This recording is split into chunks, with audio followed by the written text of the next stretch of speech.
কোরবানির পরে গরুর শিং গাছে ঝুলানো অনেকে মঙ্গলজনক মনে করে।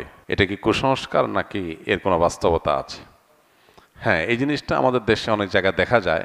কোরবানির গরু জবে করার পর শিংটা গাছে ঝুলায় রাখে, অনেকে ঘরের সামনে নিয়ে ঝুলায়। তো এটা শুধু কুসংস্কার না, এটা শিরিকপূর্ণ একটা কাজ। এটা করা উচিত না। গরুর শিংয়ের কোনো ফজিলত নাই, আর যদি ফজিলত থাকে ওটা খাওয়ার ফজিলত থাকতে পারে। যদি খাওয়ার জিনিস হয় তো খাওয়া যায় না, তাহলে আর কোনো ফজিলত নাই।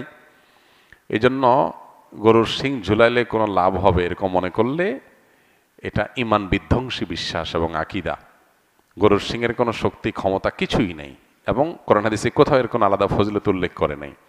যারা গরুকে পূজা করে তাদের কাছে এটার কোনো বিশেষ গুরুত্ব থাকলে থাকতে পারে, কিন্তু মুসলমানের কাছে এটার বিশেষ কোনো গুরুত্ব নাই। অতএব ধানের খেতে, কোনো ফলের গাছে কিংবা ঘরের সামনে এই শিং ঝুলায় থাকলে আপনি যদি মনে করেন যে জিনভূত আসবে না, যদি মনে করেন তো এটা ভুল হবে। জিনভূত আরো বেশি আসার সম্ভাবনা আছে,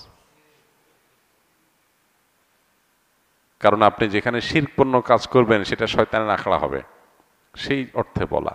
তো এই জন্য এই ধরনের কুসংস্কার থেকে আমাদের বেঁচে থাকতে হবে। কোরবানিকে কেন্দ্র করে আরেকটা কুসংস্কার এখনো কোনো এলাকায় আছে, গ্রামাঞ্চলে বিশেষ করে। কোরবানির পশুর যে প্রবাহমান রক্ত ওইটা অনেকে বাটিতে নেয়, একদম গরম গরম রক্ত বাচ্চাদেরকে খাওয়ায়, মনে করে যেটা খাওয়াই দিলে রোগ ভালাই হয়ে যাবে, বিপদ আপদ আর আসবে না।